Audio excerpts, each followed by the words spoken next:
Hello साथियों, कैसे हैं आप सभी। मैं विपुल आप सभी का स्वागत करता हूं आज के इस वीडियो के अंदर।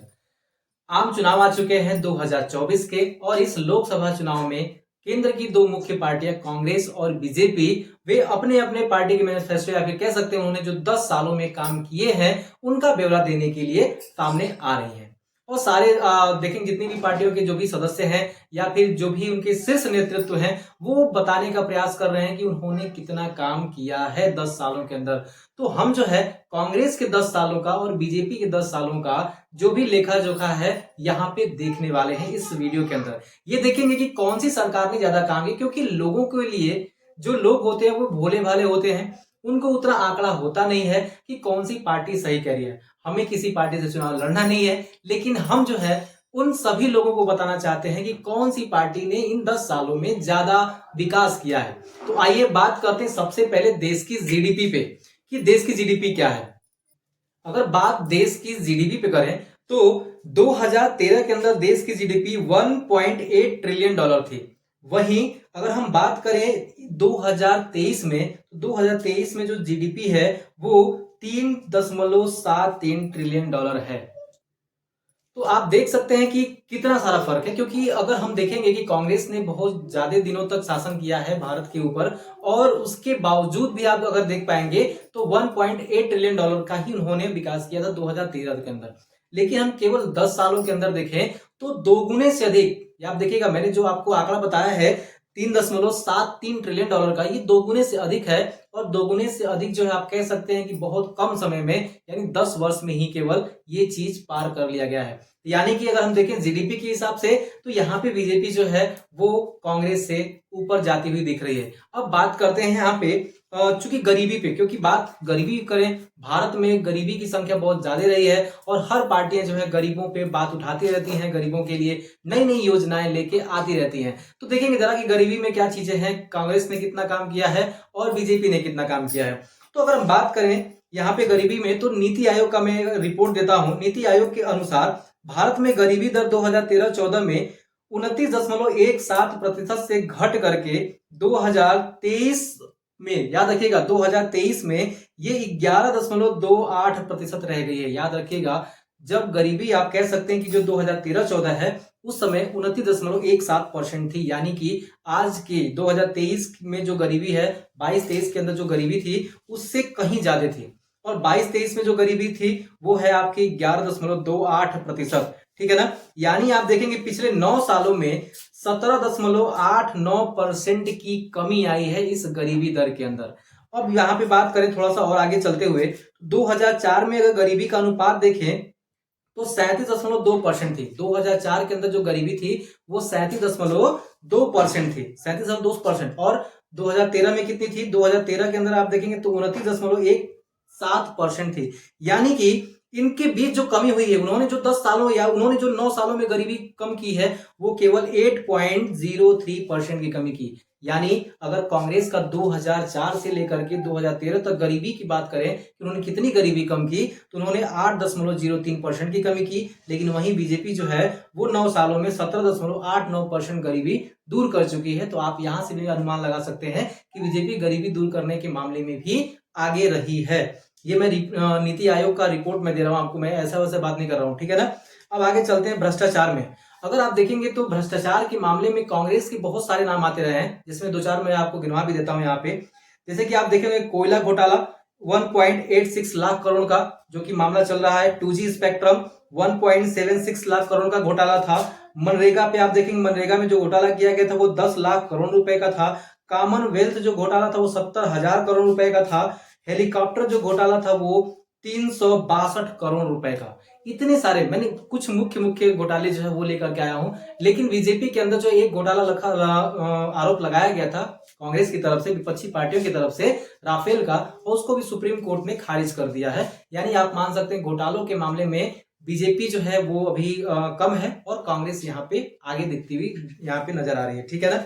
अब बात करें थोड़ा सा आतंकवाद पे, तो आपने देखा होगा कि इन 9 सालों में आतंकवाद की जो घटनाएं हैं वो बहुत कम, मैं ये नहीं कहूंगा कि जीरो हो गई है, क्योंकि पुलवामा भी एक आतंकी घटना थी, तो आप जीरो नहीं कह सकते, लेकिन ये घटनाएं कम हुई हैं। क्योंकि आप देखेंगे कि उस समय जो है बम धमाके हर आए दिन हो जाते थे। तो जैसे कि मैं आपको बता रहा हूँ कुछ घटनाएं, 2005 के अक्टूबर में दिवाली के एक दिन पहले दिल्ली के एक बाजार में बम धमाका हुआ था, जिसमें 70 लोग मारे गए थे। 2006 में वाराणसी में संकट मोचन मंदिर और रेलवे स्टेशन पे धमाका किया गया था। 26/11 का जो घटना था मुंबई के अंदर, बहुत भयानक घटनाओं में से एक था। और आए दिन पाकिस्तान के लोग या फिर कहीं भी कोई भी टेररिस्ट जो थे वो भारत के अंदर बम धमाके करके चले जाते थे। लेकिन ऐसा जो है इन सारी चीजों में कमी देखी गई है, इन सारी चीजों में जो है कमी देखी गई है इन 9 सालों के अंदर। और कमी का मैं कह सकता हूं कि ये चीजें जो है 80% तक कम हो चुकी हैं। वो जो 20% है वो घटनाएं छिटपुट यहाँ पे होती जाती रहती हैं, ठीक है ना। अब हम बात करेंगे स्वास्थ्य के ऊपर कि स्वास्थ्य के ऊपर दोनों सरकारों ने कितना काम किया है। तो मैं आपको एक बात बता दूं, centre for monitoring Indian economics के मुताबिक जो है वित्त वर्ष 2014 में जीडीपी का 0.2% ही स्वास्थ्य पे खर्च किया जाता था, ठीक है ना। और आप अगर देखेंगे कि आर्थिक सर्वेक्षण 2022-23 के अनुसार वित्त वर्ष 2023 में घरेलू उत्पाद का 2.1% स्वास्थ्य के ऊपर खर्च किया जाता है। तो यहाँ पे देखने के लिए ये मिल रहा है कि पिछली सरकार की तुलना में इस सरकार ने स्वास्थ्य क्षेत्र पे बहुत ज्यादा खर्च किया है। और आप जैसे देखेंगे आयुष्मान भारत योजना, आभा योजना, ये सारी जो योजनाएं हैं कहीं ना कहीं बहुत लाभकारी सिद्ध होती हैं लोगों पे। क्योंकि अगर आयुष्मान भारत योजना देखेंगे तो सबसे बड़ी योजना है स्वास्थ्य में, और लगभग 5 लाख तक का एक साल में आपको मुफ्त इलाज की सुविधा देती है, ठीक है ना। और इसके बहुत सारे लोगों को इसका बेनिफिट हुआ भी है। अब आगे बात करेंगे कि सड़कों के बारे में बात करेंगे। तो जितनी जो सड़कें हैं, मैं यहाँ पे आपको पूरा कुछ डेटा भी देना चाहूंगा कि 2013 तक जो है ना सड़कों का निर्माण बहुत धीमे था, आपने देखा होगा।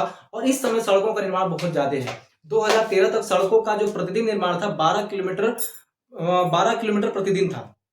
लेकिन वहीं आज देखेंगे, आज लगभग 30 से भी ऊपर चला गया ये आंकड़ा। 30 किलोमीटर प्रतिदिन ये आंकड़ा है सड़कों के बनने का। और भारत जो है दुनिया में दूसरा सबसे बड़ा सड़क जाल वाला देश है, याद रखिएगा इस चीज को भी। अब बात करें थोड़े से और भी चीजों पे बात करें तो अब देखेंगे आप हर घर बिजली, सौभाग्य योजना के तहत हर घर बिजली। आपने देखा होगा कि 2014-15 के पहले जो है हमारे गांव में, जब चूंकि मैं अपने गांव का भी बता सकता हूँ या फिर आसपास से गांव का बता सकता हूँ, लगभग जो है 6 घंटे बिजली आती थी पूरे दिन के अंदर। 6 घंटे बिजली आती थी, और 6 घंटे बिजली भी वो ऐसे आती थी जैसे वो कभी कभी लगातार होता भी, कभी 1 घंटा आ गया फिर भाग गई, फिर आधे घंटे के लिए आ गई, ऐसे करके 6 घंटे की बिजली हमें मिलती थी। लेकिन अब देखेंगे कि आपको जो है बिजली ही नहीं जाती है, पता ही नहीं चला कि बिजली कब गई कब आई। यानी कि आप देख सकते हैं कि इस मामले में भी बीजेपी की जो सरकार है वो आगे है 9 सालों के अंदर। अब बात करें यहाँ पे इंटरनेट की। आप देखेंगे सस्ता इंटरनेट सुविधा जो है वो भारत के अंदर कब आया, 2014-15 के अंदर आया। इससे पहले आपने देखा होगा कि कोई भी इंटरनेट था नहीं था। आज जो है सस्ता इंटरनेट प्रत्येक व्यक्ति तक पहुंच चुका है। और वो इंटरनेट का फायदा क्या होता है, उस नेट का फायदा क्या होता है, जितने भी बच्चे जो कोचिंग या फिर बड़े बड़े संस्थानों में जाके नहीं पढ़ सकते थे वो वहां से सीख रहे हैं, नई नई कौशल सीख रहे हैं, नई नई तकनीकी सीख रहे हैं, नई चीज कह सकते हैं कि शिक्षा के लेवल में बढ़ाने का जो हाथ है, शिक्षा को बढ़ाने का लेवल जो है वो इंटरनेट ने भी क्रांति लेके आई है बच्चों, ठीक है। अब आगे की बात करें यहाँ पे, अगर बात करें उज्ज्वला योजना, तो अभी तक जो उज्ज्वला योजना के तहत जो है 10 करोड़ लोगों को मुफ्त सिलेंडर बांटे गए हैं। उज्ज्वला योजना के तहत जो है 10 करोड़ लोगों को मुफ्त सिलेंडर बांटे गए हैं। और सबसे बड़ी योजना है, ऐसी कोई योजना पहले नहीं आई थी। महिलाएं जो है वो लकड़ियों पे खाना बना बना करके उनके जो धुएं हैं वे फेफड़े के अंदर जाते थे और बहुत सारी बीमारियां भी उत्पन्न होती थी। और इससे ग्लोबल वार्मिंग को जो है वो भी कम किया गया है, ठीक है। आगे चलते हैं आवास योजना। अगर हम देखें तो प्रधानमंत्री आवास योजना के तहत जो 2.95 करोड़ जो है वो घर बना करके लोगों को वितरित भी किया गया है।